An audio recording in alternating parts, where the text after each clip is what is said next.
with B-Bad and Brandon. Mate, what we'll do, because what I didn't do last time was I didn't actually introduce you because we were fucking just chatting away, which was sick. So I will give you the opportunity, which we give everybody, which is I will count 21 of your next words and you have to describe who you are and what you do or done. Hang on a minute. I'm going to count your words. Give me, all you get is 21 of them. And you have to say who you are and what you do or have done and give us your speech. Are you ready? Yep. Go. 21 words. Father, husband, son, teacher, student,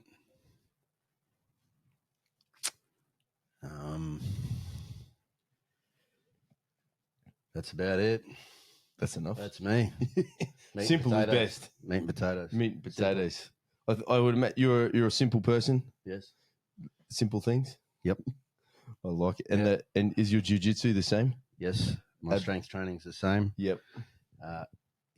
Yeah, I think actually I was watching I love chucking your name in Google and you can just find up all old videos you've put up of teaching people stuff and there was some choke from Turtle that you did and that's exactly it. It was simple. Pull the gi out, put it there, grab it and roll. Yeah, we can talk about that at some stage. There's a few different events and life experiences in sport and outside of sport that's pushed me in that direction about really going deep. The term I often use is the depth of knowledge is far more important than the breadth. Yep. And I feel the same way about strength training. Yep. Sometimes I think exercise selection and technique selection and having a vast array of options open to you is not necessarily the way. Not for me personally. I find it, I just do the same things over and over and over again.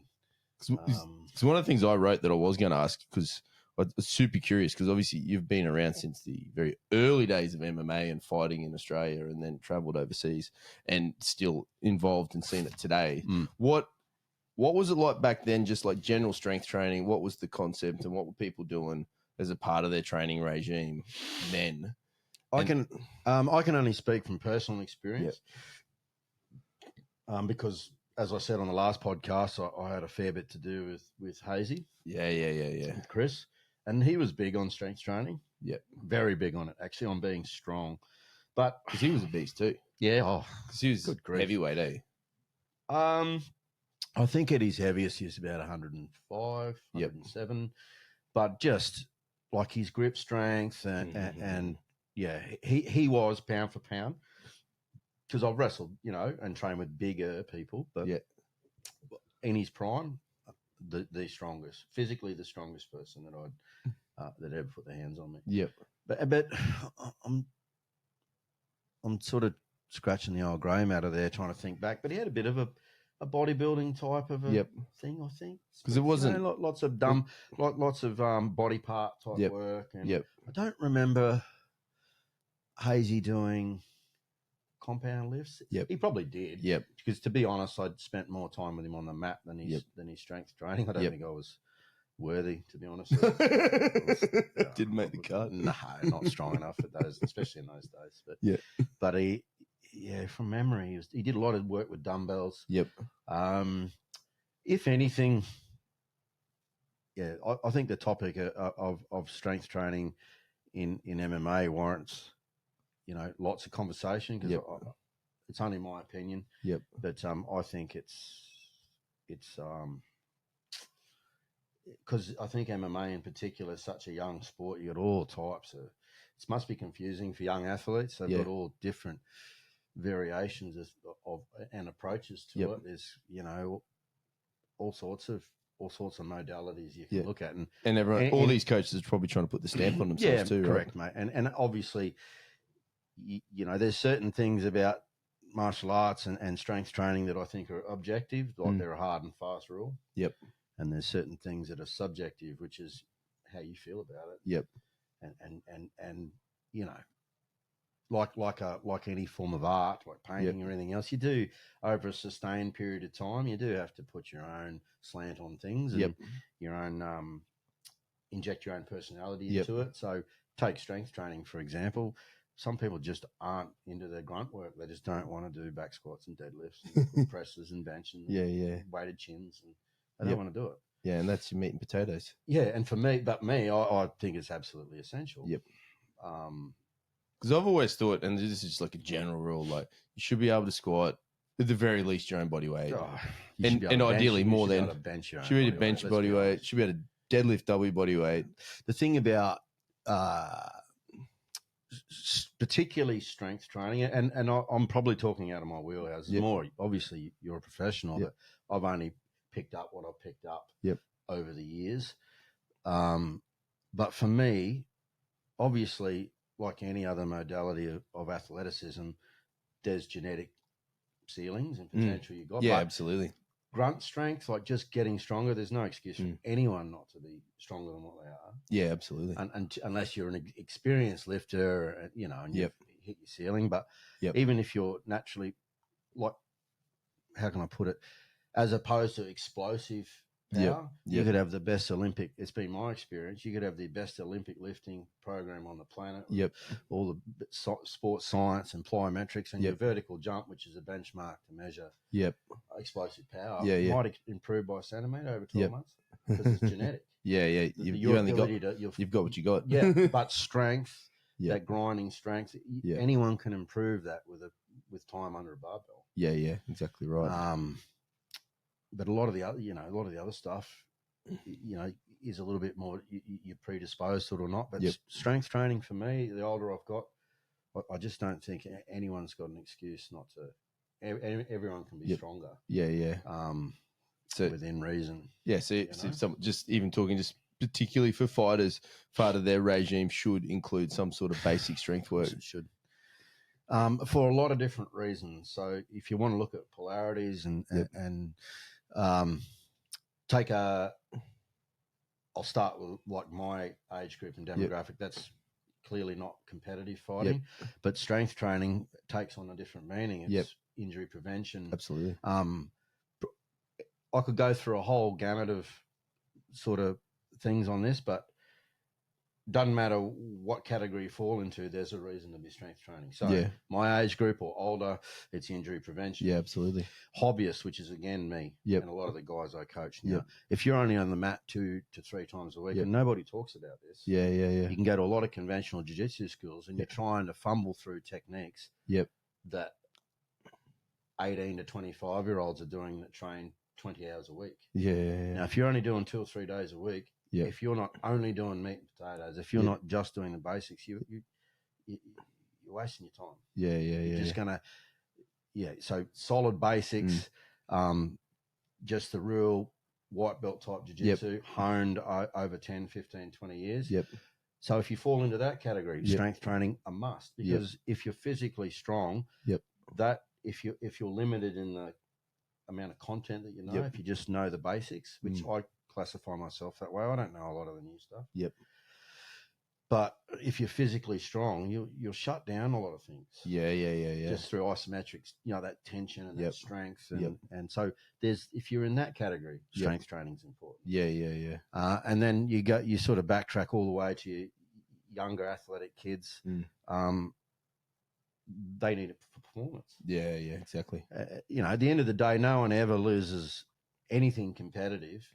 And they go, I lost that because I was too strong. It's just, particularly in jiu-jitsu, I think sometimes there's a disconnect. It's still in jiu-jitsu propagated a bit that you don't need to be strong. Technique is all that matters and you don't need to be strong. For me, it might sound cynical, but I think that's a marketing ploy. Because not everyone wants to get under a barbell, so they want to make it non-threatening. So if you're not an A-type personality, you don't need it. I can just do my jiu-jitsu. And for me, if I'm being honest, from my point of view, I think it's just marketing. Good point. If you say to a person who's not confident or not strong, you say, for God's sake, get under it, start deadlifting, back squatting. That might be a bit. Oh, hang on. Exactly right. See, I always thought when I rolled a little bit and did a few local comps, everyone just did more jits, and obviously I was powerlifting at the same time. And they'd always be like, you need to do more classes, strength doesn't really matter, blah, blah, blah, you're a big guy already. It's rubbish. And I'd always say, well, what if I've got fucking both? Yeah, exactly. What if I'm good? Yeah. And I'm strong. Well, otherwise, there'd be no weight classes. Yeah. And I'm not saying that there's not outliers out there. Yep. That people could cite that and go, Yep. but what about this guy like Marcelo Garcia or those type of guys? But I've also heard that his functional strength is pretty, off the hook. Pretty and fucking strong. That might not necessarily mean he got it from back squatting, deadlifting, benching, and all the rest of it, but he's still strong. Yeah. And good for him. Some people can get that mat strength without doing strength training. Yeah. And that was it. That was probably the other point too, is that I'm not big on smashing square pegs in the round holes. Yep. Like it is a little bit individual. Yep. Like if I've got an athlete, like I'm talking coaching athletes. Yeah. If they're already dumb strong. Yep. Then there probably is a point to make that there's a point of diminished returns by spending heaps of time under a bar. Yeah. But if you're not strong, if you're not strong for your weight class, then there is a point to be made. You need to be doing strength training. So it is a little bit individual. I think. Yeah. Within reason. Yeah. But to suggest that strength isn't important is just stupid. I think I like the point you said about the hobbyist needing to do it, because I think it's critical. So I think that's something that's missed for the hobbyist who does a couple of days a week and just socially enjoys running around and playing martial arts on the mats. But then do 2 days of strength training. Yeah, on the side, absolutely. Because I've been banging on about it for years. Especially now, my situation's changed. I don't have. There's a couple of the younger guys that are with me all the time. They do 4 or 5 a week, but most of the boys come in twice a week. I said, if you're not training somewhere else, and you're only training here, do some strength training. Get under a bar. And if your goal is to actually get stronger, and I've played around with heaps of modalities. I've swung kettlebells. I've been off on that tangent. Calisthenics, and they're all good. But there is nothing. Because compound movements are designed to lift the most amount of weight safely. So you're going to get stronger quicker. 100%.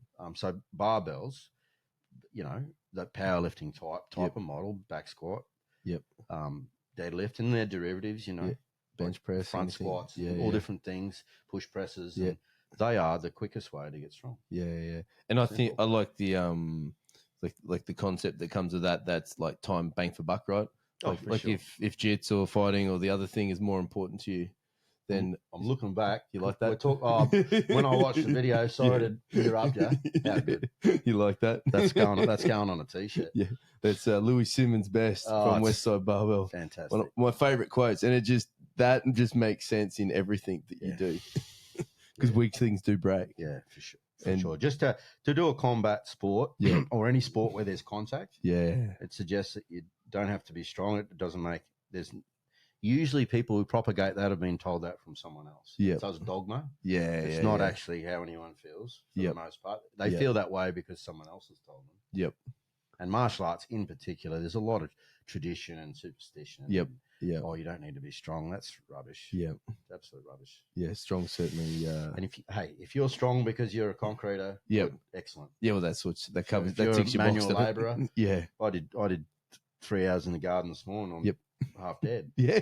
So however you get it, it's good. But for most people, the quickest surefire direct route is to get under a bar. And I've played around with a lot over the years. And I've finally settled in with that. Have you ever seen, what's the craziest stuff you've seen other fighters talk about doing, or other places that you've just seen out there? Oh, geez, there's so much. See, with fighters, a lot of it is I'll use the Diaz brothers as an example. How they train off the mat works for them, because clearly you can see when they compete they're not fast twitch, power based strength type guys. They throw punches like they're in a triathlon. It's volume. It's a sustained pace, chipping away. Whereas a lot of athletes, if they went, the Diaz brothers are super fit and they do this, they'd be messing themselves up. They'd ruin their careers doing it. So I've just seen so many. There was a phase years ago where people were doing high rep stuff. So that very first, around the first couple of Ultimate Fighter series, because Randy Couture was big into doing 30 reps of everything. So the whole idea was you build that muscular endurance. But So there was a bit of that going Yeah. on, and you get guys that love their kettlebells and Yep. just swear by kettlebells. And Yep. guys that do only calisthenics. Yeah. Like a lot of those Eastern European countries, like Dagestanis and that, Yep. they seem to do a lot of body weight stuff. But the amount of time they spend on the mat Yeah. is what people like. They've been wrestling since they were 6, throwing other human bodies around. Yeah, yeah. That's why they're strong. They've built some pretty general strength off that. Yeah, for sure. That's why they're strong. Yeah. But if you've started as, late teens, early 20s or beyond, Yep. you're not going to play catch up doing that. I'll just stay on them. These guys from Russia, all they do is mat work, so I'll just do mat work. Doesn't work like that. No, you've got to play catch up somehow, and the best way to do that is, again, under a bar. And imagine back in the day, and I'm sure even today there's a little bit of it. If you see someone, if you use Randy Couture as an example, you see him do this workout. So everyone follows it. And he's obviously the champ. Yeah. Everyone's going to do it because he does it, right? Yeah, but it's not the way to go. You lose that's Randy's. That's what works for Randy, though. Correct. And he's been an elite athlete his whole life. Yep. But this is not my term. I read it on the Starting Strength website, one of those websites, the 2-factor model for sports performance. And for me, that makes more sense than any literature I've ever heard in terms of balancing what you do. I'm not talking jiu-jitsu here. I'm just talking on and off. Like you play a sport, and then what do you do outside of that sport? And just that general concept that the only physical attribute that's general in application is strength. Everything else is specific to the sport. Yeah, exactly. So it's a great article, actually, and I've got all my guys onto it. Like, you strength train properly, and then do your sport. Yeah. Like, if you're a tennis player, what's to be gained from running 10 kilometers in a straight line? What's that got to do with anything to do with tennis? Nothing. Yeah.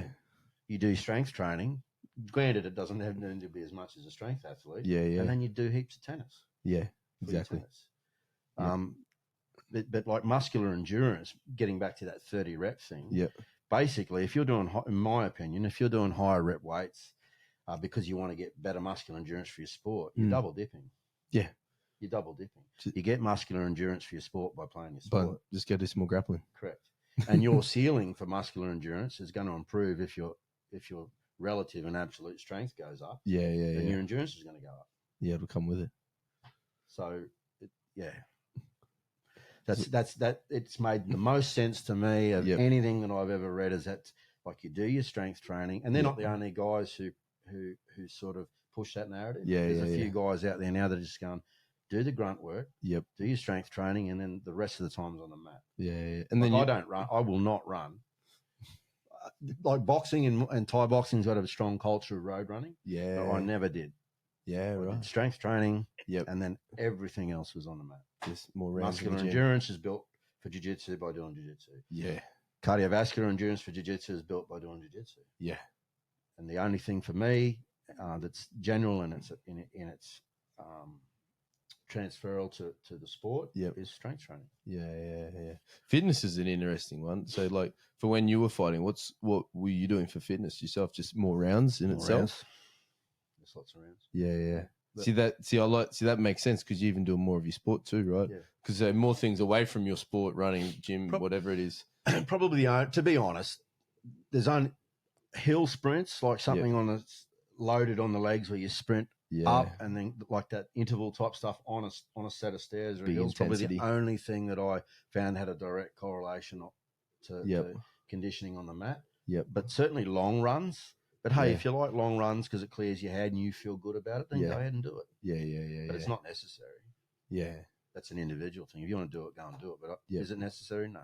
You'd be far better off if you're doing short intensity stuff like a hill run like that, and Yep. time-wise too, because like that's the other one as a fighter or even a hobbyist, whatever you're doing, if anything you do outside of your thing you really want to do is less time to do it because you've only got so many minutes that's right. in your week for it. So you want stuff that's efficient so you can spend an extra day doing hobby jiu-jitsu or fucking an extra session if you're a full-time athlete, so to speak. Yeah. Or I know I bounced around with it a bit, but that from there's just getting back to that with that strength training thing, there's very few people that rule Yeah. or demographics, however you want to put it, that rule does not apply for. Yeah. But for different, maybe subtly different reasons. Yep. But Yep. yeah.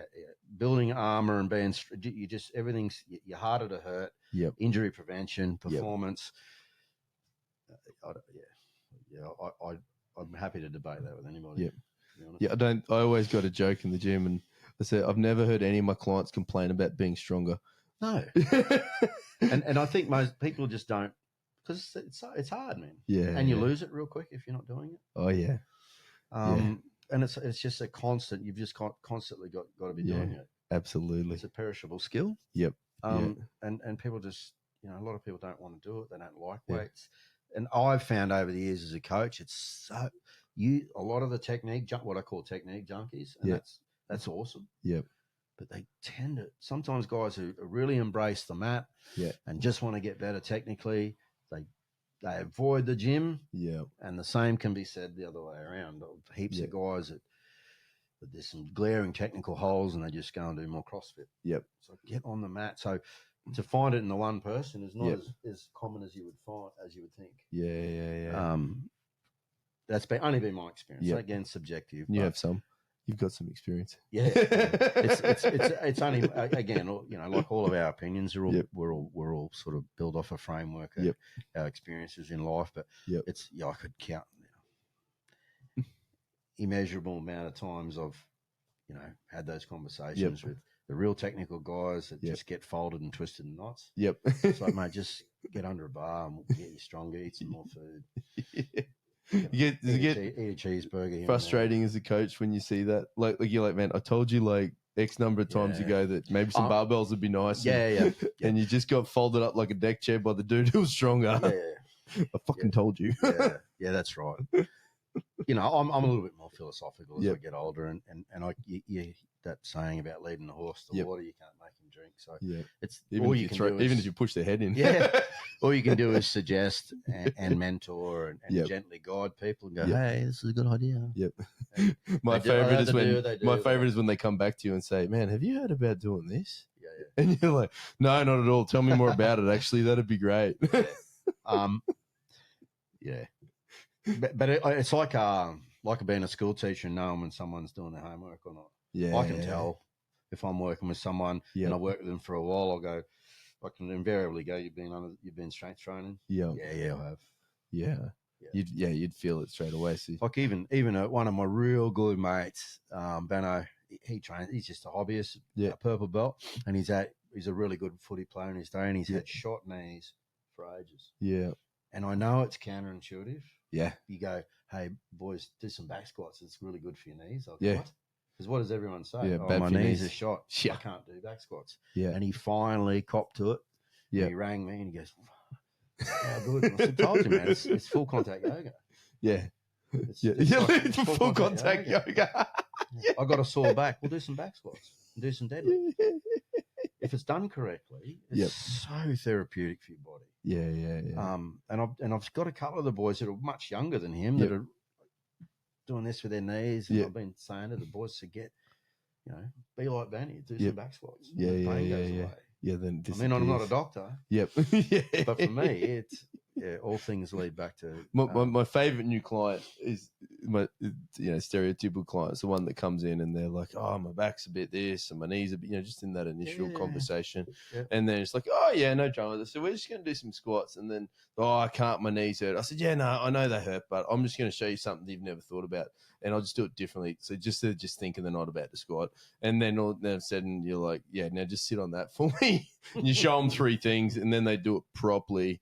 And then next thing their knee doesn't hurt. And you're like, that's that good. But the thing I do find is people who aren't strong don't know how good strong feels. Yeah, that's true. That's true. Yep. So you try and sell them something. You don't know what you don't know. Yeah, you're trying to sell them this thing, but they don't buy it because they don't even get it yet. And I don't want to go down that being a grumpy old man thing, but we live in a society now where the value of putting yourself in not harm's way, hardship and adversity is just not valued. It's not talked about enough. It's not put in school. It's not talked about in schools for our kids. So when you tell someone, hey, this is really awesome, but it's going to suck. Yeah. And you're going to be a little bit sore from time to time. Yep.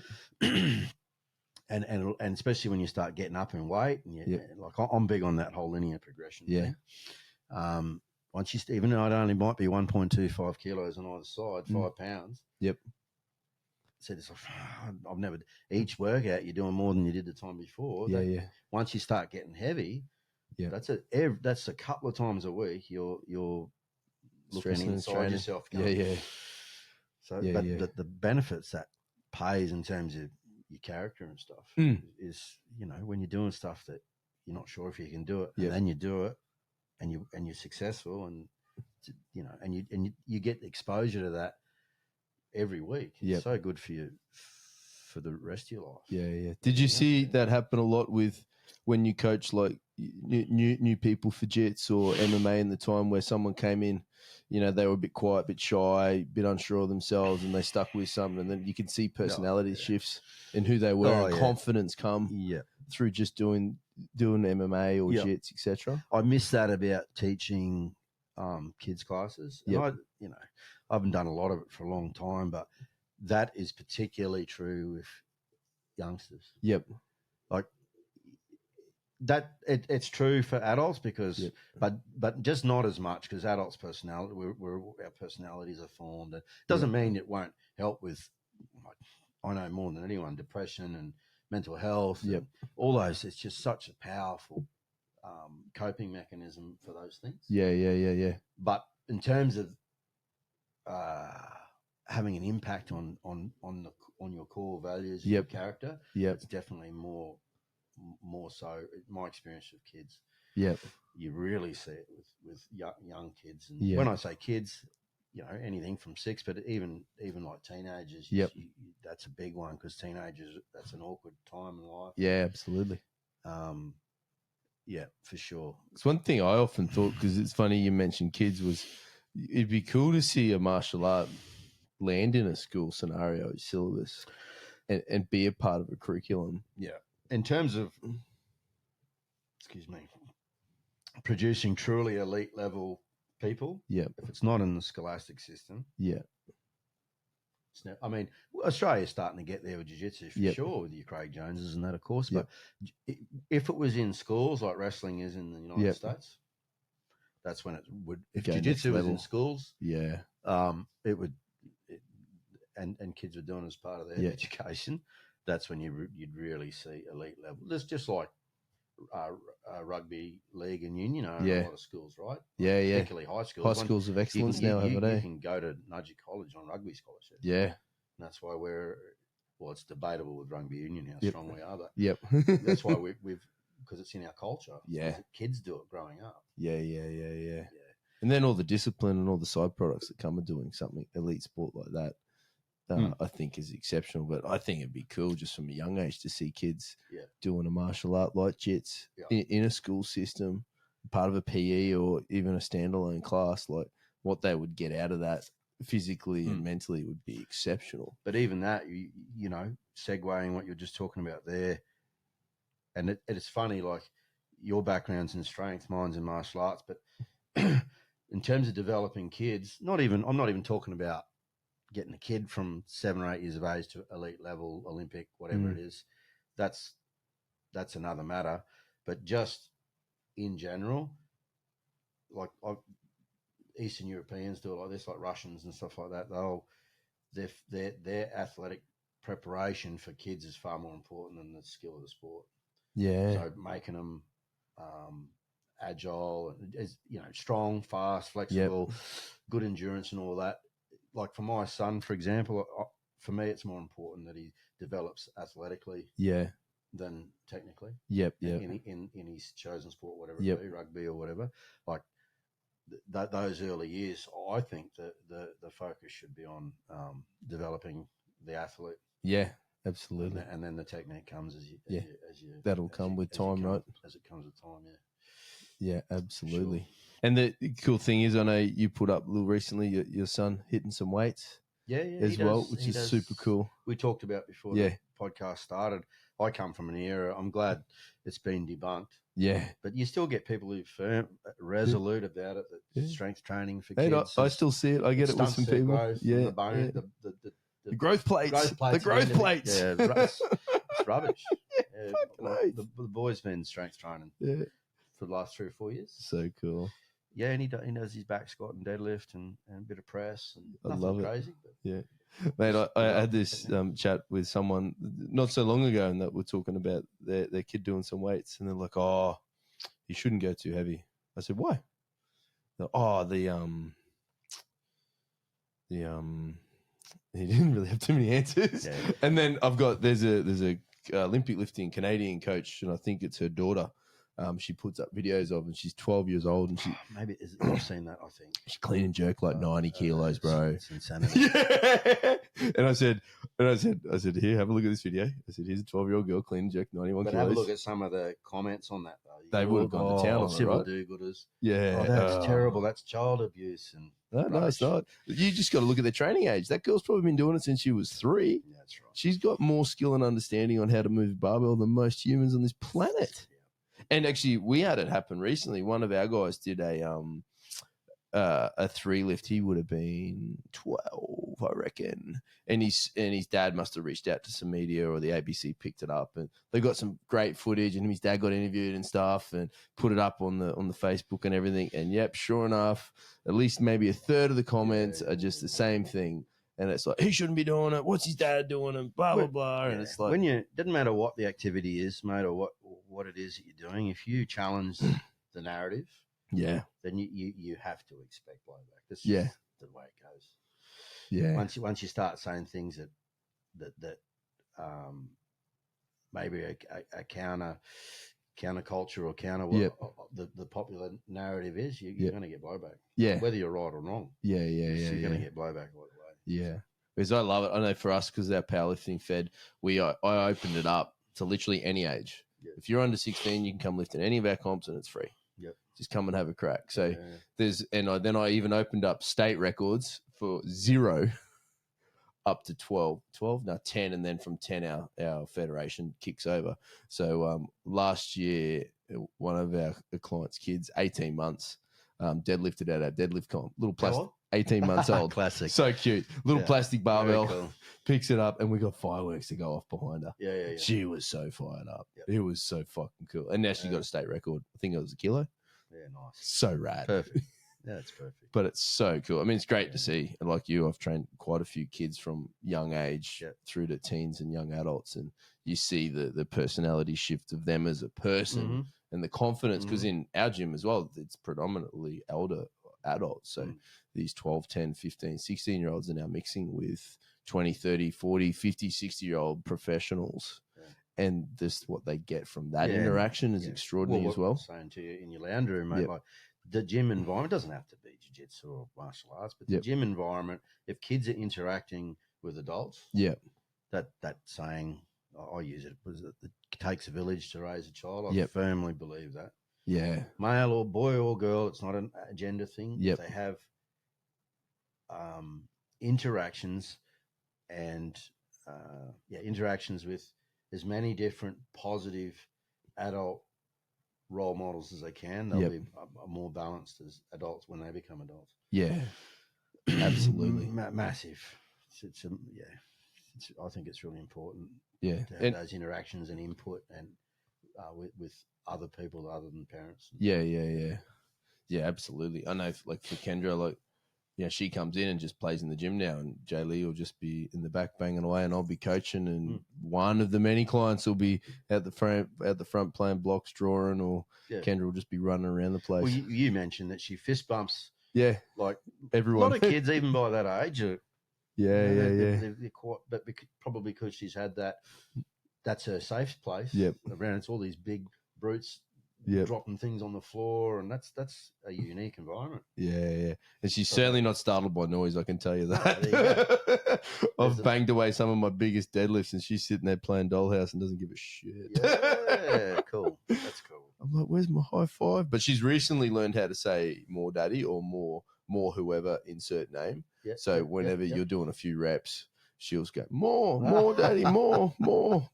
That's awesome. Which is super cute. Now I lined up a few questions that a few people asked me to hit you on.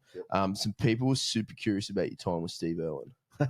What you touched on it a little bit. You spent about 10 years with him from memory, you said, or was it, or how long were you there with? I was 10 years all up. Yep. Right, just maybe a month shy, but the last 3 years of that was after, or 4 years of that was after he was gone. Yep. But 6 years. 6 years while he was around. Yeah. Wow. How did you land into something like that? All right. Knew the right people. No. It's pretty cool actually. Yeah. So I moved back to Brisbane with my wife when she'd done her first couple of postings in Cairns. Yep. And a bloke that I did door work with in Cairns. Yeah. When I was about to leave, he goes, "Oh, my if you settle on the north side of Brisbane, my brother runs the security at this place called Australia Zoo. It's nice and cruisy. There'll be day shifts. You don't have to deal with drunks." And I went, "Oh, that's okay. So, sounds good. Sounds good." So anyway, and long story short, I got a job just doing regular security at the zoo. Wouldn't have too much trouble in the zoo. No, it was great. It was great. So I'm trying to think of the timeline, but around those early 2000s, whichever Olympics were in 04. Was it Athens? Yeah. I I tried. I got a silver medal in the trials, but I didn't get it. I got beaten by an Iranian, but I was trying to make the Olympic team for wrestling. Yeah. But doing the security, a lot of the shifts I was doing were the 4 o'clock in the arvo till midnight. Yep. So, it was really messing with my training. So I went and saw HR, and they said, because I got no skills. Yeah. They said cleaning. I went, that'll do. I'll be a cleaner. Yep. So I was doing 3 days of the cleaning. Yep. And 2 days, 2 days of the security. Yeah. We're talking cleaning crocodile poo or just general cleaning? Cleaning. Yeah. So this is how I got the job. So in and around that, I don't know the backstory to it, but long story short, Steve had the wind put up him about you're that famous now, you probably need to think about personal security. Yep. And the man had trust issues. He didn't want to just employ some hotshot that didn't know. So in and amongst that, I'm just keeping to myself, being a cleaner, doing a bit of security for him. Yeah. And Steve's right-hand man's a guy called Wes Mannion. Yeah. And Wes was always been, I think he still might train in Noosa somewhere, but he loves his jiu-jitsu. Yeah. And he must have known who I was through the MMA scene. And, and they've had some sort of conversation about, you got the guy that's cleaning the toilets, man. He's pretty, whatever was said was said. And I'm cleaning the toilets. I'll never forget it. At 4 o'clock in the afternoon. Yep. And he used to ride around the place on a 125. Yeah. Trail bike. And he'd come into the toilet, man. Did he? With Bendy on the petrol tank. And he just starts with all these random questions. Like, can you handle yourself? Can you? I said, better than some, not as good as others. So, that's always been the way. I said, I'm all right. Not too bad. And he goes, no worries. And he asked me if I liked his TV shows and his movies. Yep. And I said, I've never really watched them, to be honest with you. And his eyes are lit up. Yep. Because those type of people, mate, they get brown noses and sycophants crawling up their ass all the time. It'd be wild, wouldn't it? Yeah, I said, no, not really. I grew up in North Queensland. I see plenty of people working with crocodiles. Yep. And he's gone, no, I'll never forget this, mate. He's gone, no, good answer. He had them big eyes. Yep. He goes, good answer. Wild blonde hair. And he goes, come to me tomorrow. Meet me in the office in plain clothes, not the car keys. Yep. I've got a new job for you. I went, okay. Yep. Come to work and like this. Yep. And that was it. That was it. I did his personal security. And then the whole jiu-jitsu thing with him. Yeah. So they started homeschooling the kids. Yep. Or Bindi in particular. Yeah. And he wanted them to do a sport. Yeah. No way. Then he set up a little mat space. Did he? Yeah. So I started teaching Bindi jiu-jitsu. And then as soon as he saw it, he's gone, what is this? No, he saw and cleverly so, I might add, because then I started going with him up north. Yeah. He saw weight distribution is weight distribution. Yeah. Whether you're holding a human being down or a crocodile. Or a crocodile, yeah. Leverage and how you control their limbs and all this. He goes, I want to have a go at that. And then I did a little bit more with Bindi off and on. Yeah. But like young, she didn't want to do it anymore. Yeah. And then, mate, my daily routine, I mentioned the last one, I think. Yeah. Then around that time, I brought Kyle in as well, Kyle Noak, and we would we'd train from. Sometimes we'd surf first. Yeah. Like I'd get there at 4:30 in the morning. We head up to Caloundra. That's a pretty good security gig. And we train from 7 Yep. till 8:30, Yep. 9, and then our day would start. And that was every day. What was he like to wrestle? Lunatic. Yeah. So strong, man. Yeah. We've just been on a tangent about strength training, right? He'd never done anything like that. He'd wrestled crocodiles. He did enjoy the kettlebells. He brought every single kettlebell from about 8 kilos to the big thumpers, the 40s or whatever. And he did enjoy that. Yeah. But he was dumb strong, man. Yeah. And he was a big natural lump of a bloke. He's 100. Yeah. 100 kilos at 6'1". Yeah. Just a farm boy, big strong hands. Yeah. And he was crazy. And could throw them too. Had natural mongrel. Bite down on his mouth guard. And he was just go. Tough guy, mate.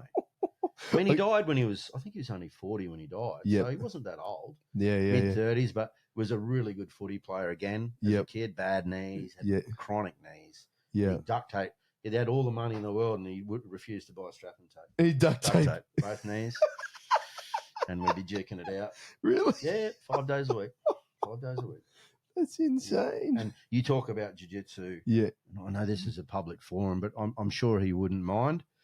He wouldn't mind me saying this. He was a very dark, but also like I'm not saying he had bipolar, but he very much manifested that way from time to time. So he when his highs were high and his lows were low. He was just that way. Yeah. But I loved him and respected him for it. That didn't consume him. Yeah. It was fuel, and it was what, in my opinion, why he was so successful. Yeah. But sometimes I'd come into that.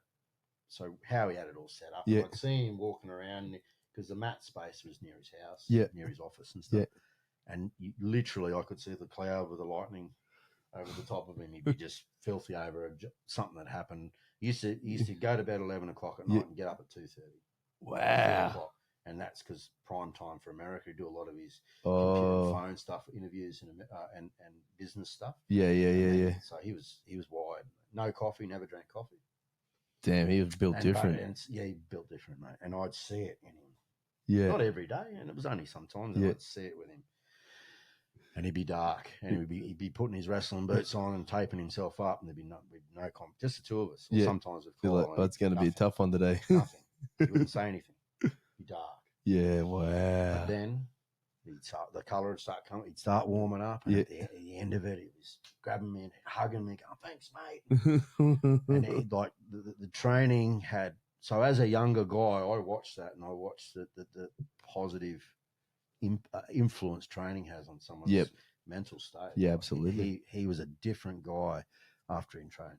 That's wow. That's just a different man, mate. Did you ever go on any like crocodile adventures with him and stuff? 2 or 3 of them. Yeah. What was that like? Always. Well, that he died on the back end of one of those. So we do go in August. Yep. He died on September the 4th, 06. But we go in August because up there, crocodiles. You don't want to be wrestling crocodiles in the heat in the summertime because they're cold blooded. They're reptiles. They're off turbocharged then. Yeah, off the hook. So you go in winter, which is even though it's still warm up in far north Queensland, it's still cold for them. Yep. And we trap them. So basically what it was is we do the grunt work, which is set the traps, catch them, wrestle them, pin them. And then the scientists, I forget the fellow's name now, such a doctor somewhere. Anyway, he's from the UQ, I think. Yep. And they'd attach these to the nuchal shields, which are the bumps on the backs. He'd attach a satellite transmitter to its back, drill a hole, because it's the nuchal shields are made of keratin, which is your fingernail, so painless for them. Yeah. 4 holes. With a bit of wire, and because it's brackish or salty water, after 2 or 3 days, the wire rust, and this transmitters would have a foam base on them, so they float to the surface, and we'd cruise along in the dinghies and pick him up. Scoop it up, and then they'd attach them to a computer and see how long they dove for, how long they could spend underwater, their proximity to other alpha males in river systems. And debunked a lot of theories about crocodiles. Wow. They never thought that alphas lived close to each other, but in actual fact they did. So that was basically what we did. Did you wrestle any? Yeah. Jesus. What was that like? I'll never forget. I'll just what tell was you your the first story. one like? Yeah. I'll tell you the first one. Steve goes, right, jump on. Yeah, exactly. No warning. Not 2 days before. Hey, mate. Because I'm not an animal. I mean, I am an animal person. I love animals, but I'm not like everyone else that was up there was in the croc teams and snake handlers. Yeah. And And I was just a dumb security guard. Yep. But I think he paid me to be his mate. Yeah. Or we just hung out. Yeah. And so I was out of my depth, big Yep. time, man. Big time. But we caught this one, and under about 11 feet, you don't know. And that's the other thing, they sex test and make sure if it's a male or a female and record it. 11 foot But long under crocodile. 11 foot could be either. Yeah. Over 11, it's a guaranteed male. Yeah. And this one was about 11 feet, so not very big. That's 3-4 meters. Yeah, about is it 3.5 feet to a meter, but roughly. So, 10, 11 feet. Jesus. Oh, sorry, 3 meters. It's still as long as this Yeah. room. So basically, they caught him, and they'd use it. So basically, they put top jaw ropes on him, and if the snout's at 12, one bloke goes to about 2 o'clock, and the other one goes to 10 o'clock. Yeah. And they tug on it, and the thing closes its eyes, croc closes its eyes, and goes into the death roll. Yeah. Which is where my fight name come from. Steve Irwin gave me that. Really? Dan Death Roll Higgins. Like, I wouldn't give myself a fight name, much less death roll. Yeah. But when the boss gives you the name, that's what it is. So it's the killing mechanism of a crocodile. Yeah. It bites, and then it doesn't go chomp, chomp, chomp like a shark. Yeah. It can't open its mouth quickly. Yeah. But it's got whatever it is, X amount of 1,000 pounds per square inch of PS on closing. They reckon the same in the brakes of a 747. But then it rotates and breaks every bone in your body. Like just thrashes you underwater. So anyway, these top jaw ropes, they yank on them, they turn, and it closes the rope around its mouth. Genius. So I could bullshit you and say we were jumping on it while I was doing this. Yeah. But we weren't that crazy. He probably did when he was younger. But they had their mouths secured. Yeah, and then it's still dangerous because it's hard to explain, mate. That the top of their skull is like reinforced steel. Yeah. It's not even like timber. It's like steel or concrete. Jesus. And one of probably the most common injury is like broken ribs because as you're flying through the air, they'll wick their it heads out and just snaps all your ribs like toothpick. But anyway, getting back to that first one I jumped, he goes, "You ready?" I went, "For what?" And he goes, "You get to jump ahead." Righto. And you do what you do. And he goes, "But you get to choose who you want because the number one jumps ahead and the second guy pins the first guy to the head." I said, "Oh, where's Kyle?" And I grabbed Kyle and I jumped on his head. Kyle jumped on top of him. Was that Kyle's first one as well? Yeah. And then everyone jumps on, and everyone, it ends up being about 8 people on it. Yeah. But even that, we developed a technique to pull their legs off the ground. So whoever are on the 4 legs, or flippers, lift the flippers up and put the flipper on your leg. And they try and claw through your leg because they need that flipper to gain traction, just like in jiu-jitsu. Yeah. That bottom arm needs to gain traction to the mat before you get up. Yeah. So for them to spin, once you take 4, if you have all 4 limbs off the ground, they're gone. Can't turn. Done. And then we just basically pin them. Yeah. While then the scientist comes in, drills the holes. Does all the things. But then after that, I jumped shit, mate. Oh God. I jumped. The biggest one I jumped was 17 feet. When I say it's not part of a team. Yeah. 17 feet and a bit of his tail was missing. And after about 13 feet, they reckon their body weight, if they're healthy, after 13 feet, every foot they grow after that, their body weight increases by a third. So they go wide and thick. Jesus. And this 17-footer, I laid across his head, and I'm not a tall guy, but my toes and my tips of my fingers were the only things touching the ground, and that's the thickness of its head. Sorry, the thickness of his head, and his length of his head would have been over a meter long. Jesus. And gnarly. In the wild, you get big alphas like that. They're all missing bits of their face. They've been flippers are all into it off because they fight each other. Yeah, they got a similar lifespan to us. Yep. So you get a big alpha that's in his 40s or something. Their eyes are all missing. And it's pretty wild. He's been banging. Oh yeah, they punch on their whole life. But yeah, the first one was only 11-footer, but after that they got pretty wild. 17 feet of fucking An interesting crocodile. thing about that the first one I jumped, it was a real an appreciation with their strength because again, she ended up being a female from memory. Yep. So me and Kyle, I was at that stage. We're about the same size, I suppose. Both around early 90s, 92, 93 kilos. So 160 odd kilos. What? No, 180 odd kilos on top of its head. Yeah. And this thing didn't thrash. She lifted her head up. With you on both of us. aquaplaned, not just like real cruisy like this, and we both went like 180 degrees, and we're like, yes.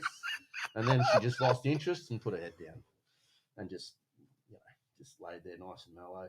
The one saving grace with handling them is you can feel them build up. Yeah, okay. An alligator's an endurance athlete. Yeah. A saltwater crocodile in Australia is a sprint athlete. Power athlete. Yeah, it was that you can't. Steve Owen used to call alligators frogs with teeth. Really? Americans will carry on about alligators. He said frogs with teeth. You can't compare them, not the same animals. Fuck. So alligators that they reckon are got more endurance. Crocodiles are, and they're not as big anyway. No, nowhere near it. No. They don't get like 17, 18 feet long. That's a fucking big lizard. Big. Bigger than the fucking boat. It's so ironic, all the animals that he played with. Yeah. And it was a stingray.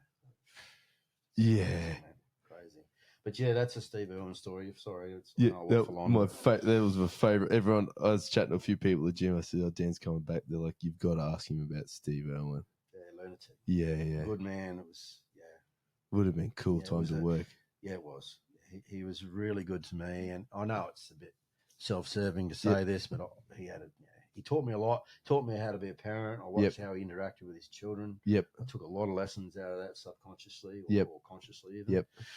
And I thought he was a great judge of character. Again, it's easy for me to say. Yeah. Well, mates. Yeah. But he was on top of people that were only telling him what he wanted to hear. Yep. Like he kept the right people at bay, in my opinion. And he's a good man. Did you have any dramas like being security for him with people being around him from himself? Yeah. Just make sure he didn't do anything too dumb. Like he was such a wild man. Like he couldn't be. These were his words actually. You have to be the bad guy. I can't be the bad guy. So if something had upset him, because things could upset him on a whim, I'd have to sort of fix that. Yeah. Oh fuck, that would have been. Yeah, he was a lunatic. He was a good man and so resolute in his values. Mate. I'll tell you one more story. It's a real indication of the type of man that he was. Yeah. So at that time, it was really famous for A-list celebrities to be seen with the Dalai Lama. It was cool to be a Buddhist. Yeah. It was just that time frame. Like the Dalai Lama was traveling a lot. And he came to Australia a few times, actually. Yeah. And I've said, "Are you serious, man? You're fobbing off the Dalai Lama?" And he goes, "Well, I'm not a Buddhist, man." I'm not here. I said, "You serious?" He goes, "Yeah, if I was a Buddhist, I'd meet him." I went, "Fair play." So he just didn't care. Yeah, he fobbed off the Dalai Lama. Yeah, that's the best. Outstanding. Not that I didn't meet him either, but I remember thinking as a young buck, "How cool is that?" Yeah. Not being arrogant or anything. He says, "No, that's not me. I don't." He had a line in the sand about who he was, and what he was, and if he didn't fit his narrative, he was not having a bar of it. Yeah, and he didn't care who you were as a A-list celebrity. I'm not going to say who it was, but there was a few American A-list type rap band types come in. Yeah. Yes, joking, tongue in cheek. If I run into them today, you're sad. Because your job is to keep me away from whoever insert it was. Insert. Name. I remember who they were, but I won't. Because I'm not. Yeah, I guess because you would have a few like celebrities. If it was John Williamson, he's happy. Yeah, he's good to go. or if it was not that they ever came, but he loved AC/DC. Really? Yep. But if it was a rap band or particularly gangster rap where they propagate being tough, don't let them near me. I'm not here. And he'd have a few skeletons in his closet, because he's a wild man in his younger days. Yep. Someone would rock up like a wild looking, and he goes, "I used to be Steve's mate in high school, and is he here?" And no, I'm not here. I'm not here. So he must have had a colourful youth, because he didn't drink as he got older. Yeah. He's a reformed drinker, so God knows what he was like when he was in his late teens, early 20s. So maybe wrestling Crocs was easy time for him. Maybe so. Maybe so. It's nice to talk about him. That's a good question. I don't talk about him much anymore, mate. Oh man, my fondest memory is Steve, because I grew up watching his TV show. I got to meet him because I went to the. Did you? Cool. He was on the cash register. Oh yeah. I was a kid. Like, where was this? at the zoo. Yeah, right. So nice. I was like grade 5. Like, so Yeah. that's, I'm 41 now, so Yeah. many moons ago. Yeah. So he wasn't working the cash register, but his TV show had only just come out, and he was there just chilling out, whatnot, and he was just signing a few autographs for There you everyone. go. He was It's cool, man. such a he's a really legend. Yeah. We've all got character flaws. Yeah. Me more than most, I suppose. But he was the positive character attributes of that man far outweighed anything negative. Yeah. Do you ever go back to the zoo? No. Yeah. No, I haven't been back since. I think after I left the place in 2010, I went back a couple of times with the family, but I haven't been back in a while. Yep. Haven't been back, but yeah, that's. I mean, I love the zoo. I think it's excellent. Yeah, cool, Look forward to taking little Kendra there when she's a Yeah. little bit older and a bit more understanding of all the animals. It was cool. It was a good time in my life, stress free. Yeah. Unlike my job now, but yeah, it was good 10 years for sure. It certainly wouldn't be the same person I am now without it. That's so cool. Yeah, it was good. Who are some of the other cool people you've trained with over the years? Like, not even have to be fighters themselves.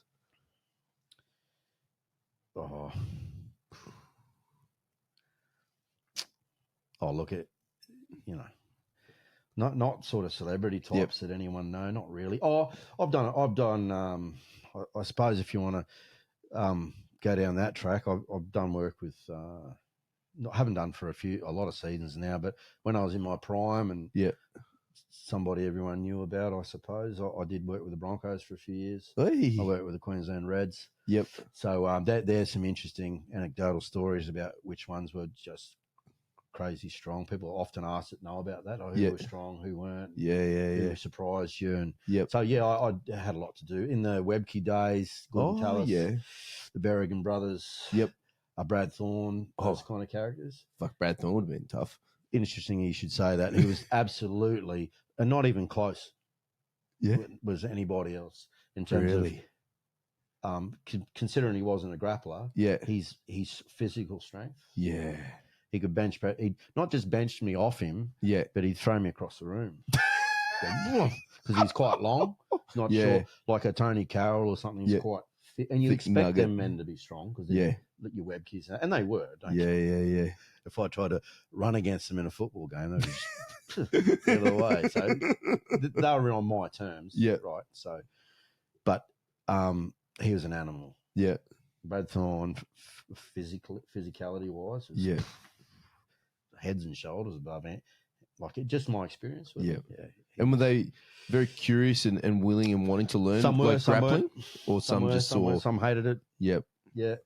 So it was pretty much from memory, like the Storm kind of popularised. Well, it actually wasn't the Storm first because they've had John Donohue's been their grappling coach forever, and John's a leading figure in the jiu-jitsu grappling community in Australia.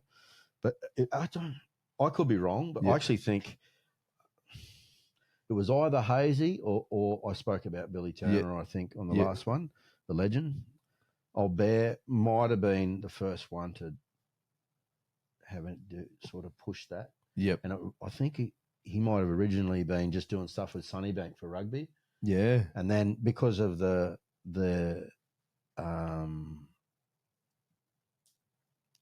because of Wayne's, because he was coaching them back then, he was an ex-copper, they'd all come to the academy and play indoor soccer on a Wednesday. So don't quote me on it, but I thought maybe the Broncos might have done it first. They might have one now, I don't know, but I know the Melbourne Storm, now just about all of them do, mate. Jamie Taherna's done a lot of work with Penrith. And you see our Volks and that, a lot of those elite high-level guys now are attached some way to a bit with the footy team. So I think most, if I was to wager a guess. Anything to slow that play down. Even outside of that, mate, the stuff I did with the Broncos and the Reds was more about punishment. So they'd have to come to me if they, who was it? He's gone back to Central Queensland now, the big fella. He played for the Broncos. Dave Taylor. Dave Taylor, Dave Taylor. So they'd make him come to my gym on weeknights as It's punishment. Yeah. Really? And the Reds, I remember doing the season with the Reds, and in the off season they went to Argentina and got belted up front. They won a lot of their games, but they just weren't dominant in the forwards. So I did a lot of work with the forwards to bring out that assertiveness, because particularly wrestling without the submissions is a pretty safe way to bring out mongrel in people. Yeah. And can I ask, how do you bring some mongrel out of a professional footballer? I remember wrestling Rodney Blake, Godzilla, the front rower for Australia. Yep. And he was like a 5-year-old kid, and I said, if I had his genetics, I'd be pulling people's arms and legs off. Yeah. Like, he just didn't. Like, thankfully, he's just, and I was putting him down and throwing him around and just giggling. Like, He was just having a giggle. Thank God, my ass was going like this, but he just didn't fire up. Just, I think it's because it's just wrestling is. Once you get those A-type personalities and they get smashed by one of their mates, you go, "You're gonna let that happen again, man?" No, I'm not. And then it just naturally raises. And I don't care what anyone said. Forwards and backs are different animals. Yeah. Like, get the forwards together, because contact drills, which is what wrestling is, they don't train together. Forwards train with forwards. Yeah. And they're not the same mentality-wise. Like two different jobs out there too. It's particularly in union, there's a big delineation. Yeah. Forwards are animals and the backs are pretty boys. Yeah. That's why I'm glad my son's a forward. Yeah. The backs are just all the show ponies taking all the glory, right? That's right. Yeah. So getting back to your question, I suppose for famous, lot of who's who in rugby, but my inspiration now is anyone that's on the mat, to be honest with you, mate. The garage crew that I train with now, man, they're all inspirational to me. There's guys that are much older than, not much older, a few years older than me, and they work full time, and they do it, and they come to my place from the other side of town at 4:30 in the morning. And I find great inspiration in all the boys that train with me. Yeah. Because I'm not easy to be around. I know that. On a multi levels, and I could name every single one of them, and they inspire me for different reasons. Yeah. To be honest. Well, that was going to be my next follow-up question. Was if you could roll train with anyone who's out there now, anyone, who would you love to have a grapple with, or my priorities have changed. It wouldn't be any of the A-type personnel, like the young, because I wouldn't have anything to offer them, and I just get my ass kicked. Yep. It would be someone super experienced. Yep. Jeez, you can't go past Hickson. Yeah, that'd be amazing, wouldn't it? You can't. Yeah. That'd be a cool experience. It'd just have to be. And I probably wouldn't be rolling. Yeah. Although, of course, he'd tie me in knots and kick me across the floor. But I'm pretty sure he's getting older too. He's got bad injuries and that. Yep. But to be able to spend time with Hicks and Gracie just because. Yep, that'd be cool. Again, it resonates strongly. And Hickson's crew, a lot of people in his lineage are very much, I agree with their take on focusing on fundamentals, connection, invisible jiu-jitsu, the stuff you can't see by watching, you have to feel, very basic in its nature, combat orientated. Yep. So anything with those guys, it's not going to get you hurt in a fight. Yep. It all works in a real fight with striking. So that lineage, although I'm not part of it, resonates strongly with me. Resonates with you. But even like my coaches from Brazil, Luiz and Tank, they come out once each per year. Yep. And they inspire me too. They're just, they're not little, one's 120 kilos and the other one's 100, and they're just big, strong, powerful men. And Louis a bit younger than me, but Tank's in his mid-50s. Yep. He's a Corral belt, and Louis a 5th degree. Damn. And so I enjoy that. Yep. I enjoy rolling with them, especially Louis a bit younger than me. And if he comes here and I can hang with him and keep his respect, because he's younger, bigger, and more experienced. So I know that my game's on the right track. Yep. It's not like I'm shutting him down because I'm stronger than him. Yep. Like he's got it all over me physically. Yeah. So that they're inspirational to me. But how cool to train with the Coral belt as well. Yeah, it is. Yeah, that's incredible. The knowledge base there is incredible. They're just seeing it differently. And Tank's got a similar personality to mine, so he wrestles with the same demons that I do. And do they come around to the garage? Yeah. No, I just should. Yeah. That's pretty cool. Yeah, they do.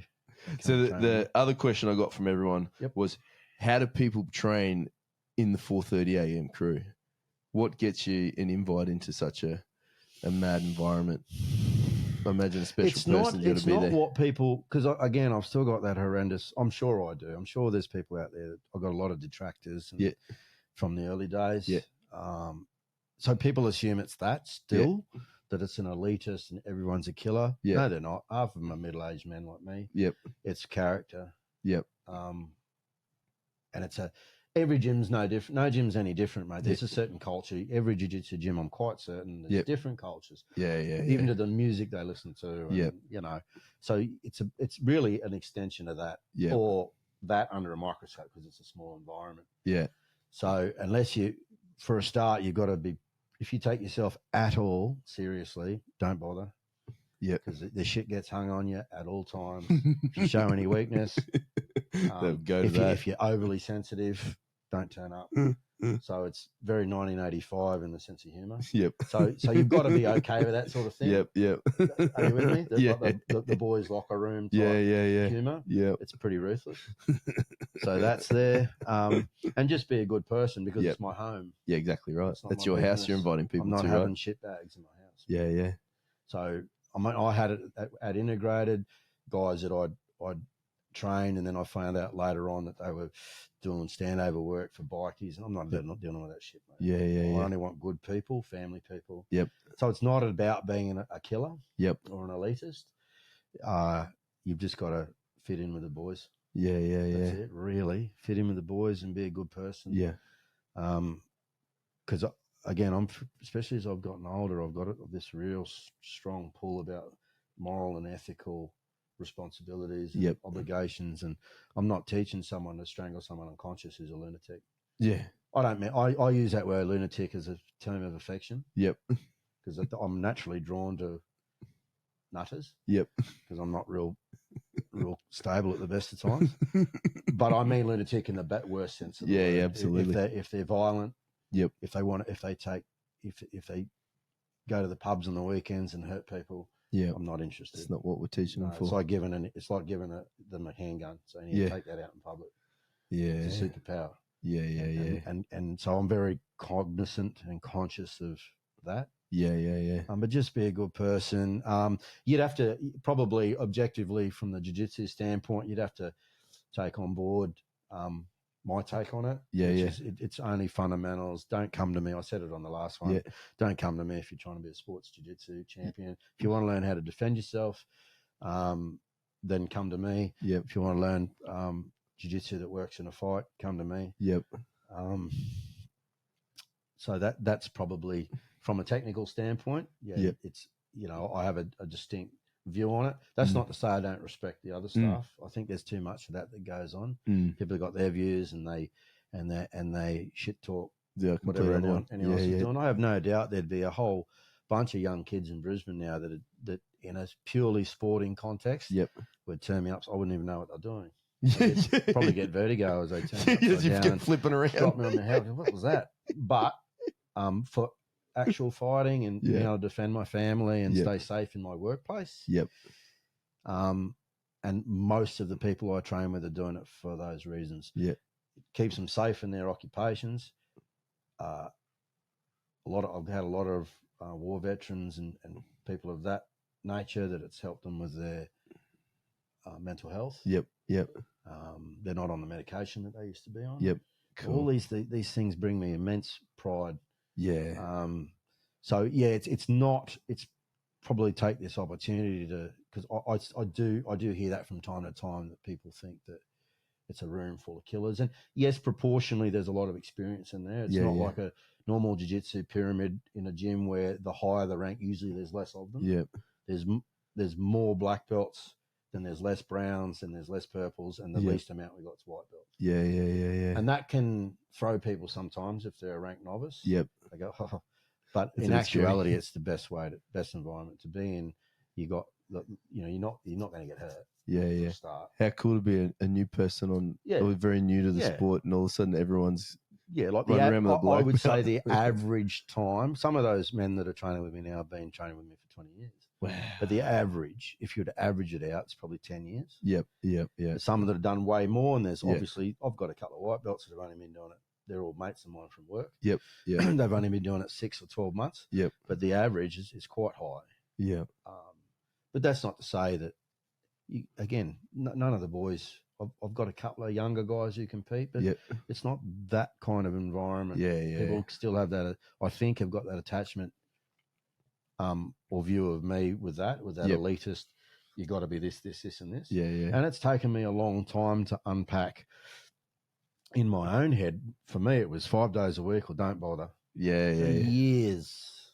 And it's taken me only the last 6 months I've gone, it's all right, boys, just come in when you want. Just and come it's train when you taken can. me, and I know I'm hard to deal with, and I've ruined a lot of friendships over the years by just being too intense. Yep. And too set in my ways about how I think things should be done. And I've really turned full circle with that over the last couple of years as I've gotten older. And so it's not even about that. I do try to, if people want to train with me, you have to put a commitment in. It's not just now and then. You have to do, I've acknowledged that it doesn't have to be 5, but it has to be 2 or 3. Yeah. You know, so, and it's, mate, if people are willing to travel that far at that hour of the morning, people say they want to do that, but in actuality, it's not for most people. And it's not, again, not an elitist thing. It's just not. But the crew that I've got, I may have mentioned this on the last one, it suits them for whatever reason, whether it's they run their own gyms at night or they got family. They actually, the odd night class I run one on a Thursday night. Hardly anyone turns up. They all come to the they want 4:30. Yeah, because they by the time they get home, their significant other and children are still in bed. Yeah. So it keeps everything happy on the home front. I think just by setting the time zone sets up the type of person who would come and train. That's 100%. I often think exactly that. It already sets the tone and precludes a certain type of person that's like, that's too hard. Yeah. And I got mates that are black belts and that they're honest with me. And when I have a day off from work, they might come in and train in the middle of the day with me. Yep. Yeah. They're like, fuck that, I'm not doing that. And they're honest about it. I go, okay, no worries. It's not for everyone. No, it's not. Shit, it's not for me sometimes, and I've only got to waddle down the stairs. So it's not what people think. It's not you got to be a badass or this or that or world class. No, not at all. Everyone can come play.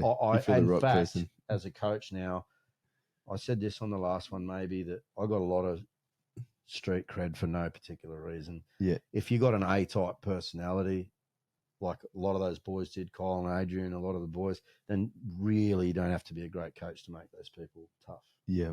But a great coach can make not those type of guys. Yeah. Like you insert whatever stereotype you want. Yeah. If you make those people harder to kill, tougher, stronger. Yeah. Then that's a good coach. Yeah.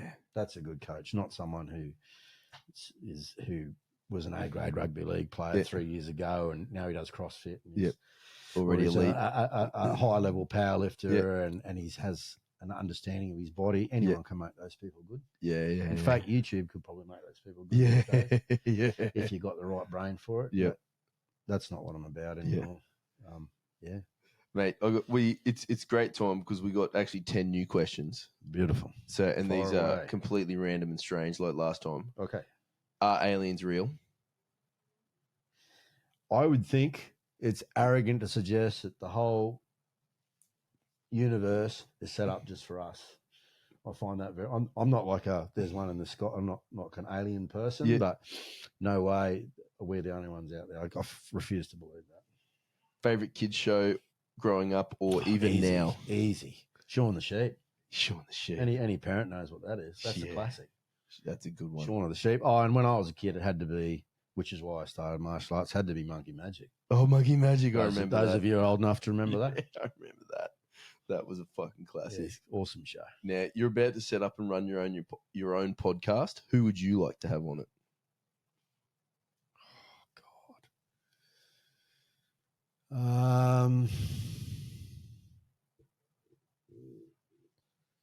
Oh, God. I don't know. There's too many.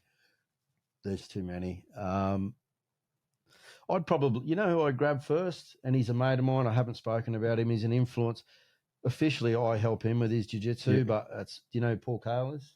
Yeah. We've had him on before. Have you? There you go. He's awesome. So Paul, probably, because I do appreciate that warrior ethos. And I said it last time, that term warrior is thrown around way too much in martial arts. I'm a warrior, whatever. But he really is. The real McCoy. Oh, yeah. I'd probably have him on for straight up. Yeah. He's an interesting dude. Very, very intense. Oh, yeah. And a real good mate. Yeah, that's cool. We had a killer podcast with him. Yeah, and the thing I really loved about him too was like, it was a bit like yourself. I've never met him before. Yeah. I just jumped into his DMs and just said very, very politely, said, man, I love what you do. Yeah. I'd love to have a chat. And he's like, let's go. I don't think we've ever had a strenuous debate on anything martial arts wise. I think that's why we've connected, is that we feel exactly the same. He's very combat orientated. Yep. He's obviously on a totally different level than me. Yeah.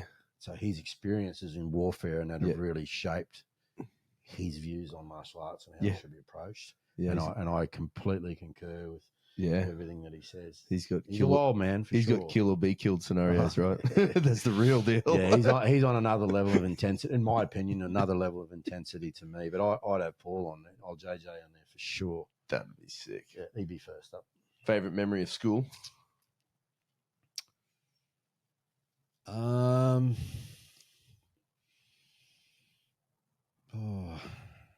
You know what? This is it's going to sound really weird and out there that it is my favorite memory, but it absolutely shaped more than any other singular event in my life, shaped the man that I am in terms of how I despise, which is really hard for me to reconcile because I've been thought of as a bully in the martial arts community, and no one is more vehemently opposed to that behaviour because I was a victim of it, and I got this is bizarre. This will probably set you back, but I come from a small country school, and just for having freckles, I got tied up to a tree with hay baling twine and had sticks and rocks thrown at me. Get fucked. I was Lord of the Flies type shit. Yeah, it was only about, when I say the whole school, it was about 15 kids, and they were throwing stuff at me. And to say that's a favourite memory, people go, but that absolutely. I started martial arts the next week. Yeah. And the rest is history. That shaped everything for you after that. And it's good and bad. You know, I've since realised after seeing professionals and stuff that it's definitely a big catalyst when I unpacked it. Yeah. A big catalyst for the uncommon drive that I have. Yeah. For martial arts and developing strength of character and the way I would bring up my children to make them this whole thing about bullying behaviour and trying to change bullies. Oh, fuck, whatever. Yeah. Bullies will be bullies. You arm your children with the necessary attributes to be deselected as victims. Yeah. I like that. And that was all from that incident that happened to me when I was 7 years old. That's probably one of my earliest child. Yes, it's traumatic and it's terrible. Yep.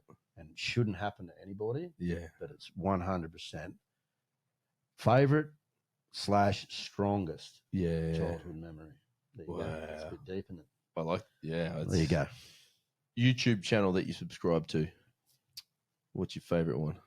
Oh, I don't mind the old YouTube. I'm on that tangent at the moment with the Starting Strength guys. I like watching their podcast. That's where you are now. Well, that's Mark Pt.2, mate. He's brutally excellent. honest, and I love that sense of humour that he's got. He doesn't seem to be concerned about who he offends. Yeah, he's straight down the line. I really like the Starting Strength guys. Yeah, that's it at the moment. I like it. I do like a lot of the standard stuff. I like a fair bit of Rogan stuff. Yeah. Tim Ferriss. Oh, gold. Lex Friedman. Gold. They're all good. Yeah. Anything about being a better person and having interesting people from diverse, not just martial arts. Yep. I'm probably less in my spare time focused on martial arts these days than I was. Yeah. So I'd like to watch people from other walks of life and see what they're doing. Yeah, mate. Yeah, they just happen to do martial arts, so. That is true. That is true. Yeah, I like if anyone ever Mike Simpson, Yep. Mind of the Warrior. Yeah. He was he's got a great book called Honed. He's just written called Honed about keeping your athletic edge over 40. Yep. Interesting guy. He's a medical doctor, but he was in the he's special forces for a gazillion years. Yeah. He's a purple belt in jiu-jitsu. So he has all different types of people on his podcast. Yeah. That's cool. Great. Yeah, he's great. Mind of the Warrior. It's very good too. Got any big goals for the future? Are you a goal guy?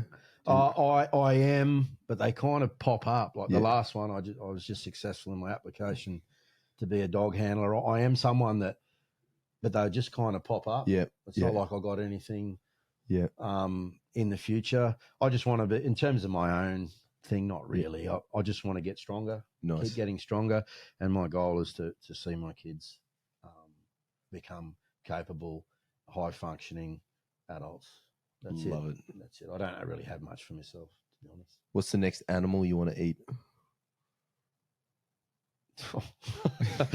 No, it's always steak, man. Poor beef, poor cow. The cow's done. It's always steak. What are you saving for right now with your pocket money?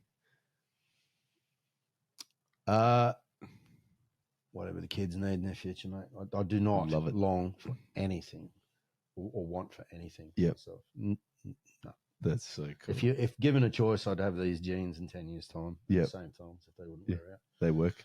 They work. No need to change. No, anything I do, like I do have the I do have the savings there from the martial arts and that, but it all goes into my family. I love it. Yep. You're given a billboard space for free for one day. What do you want to put on it?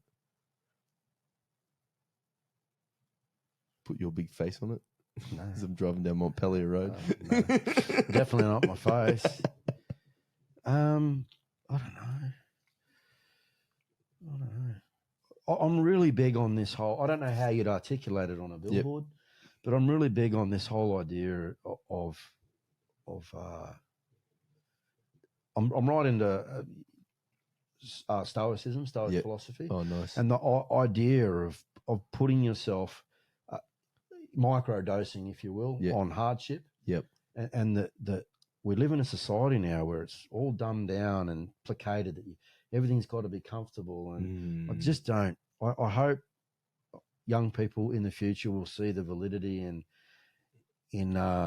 doing things that are hard voluntarily. Yeah, yeah. So that when the proper catastrophic stuff comes, and it will, you're more likely to handle it. And that's a real linchpin in Stoic philosophy, which really grabbed me. So getting back to that, if I could somehow encapsulate that, and I'm not a very smart man, on a billboard that everyone could see every time they drove past it, that would be it.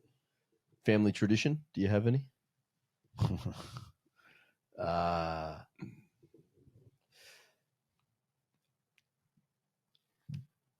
One thing my old man taught me, which I try to pass on to my kids, and it doesn't matter what it is that you're into. It's not a tradition per se, but whatever you're going to do, be passionate about it. Yeah.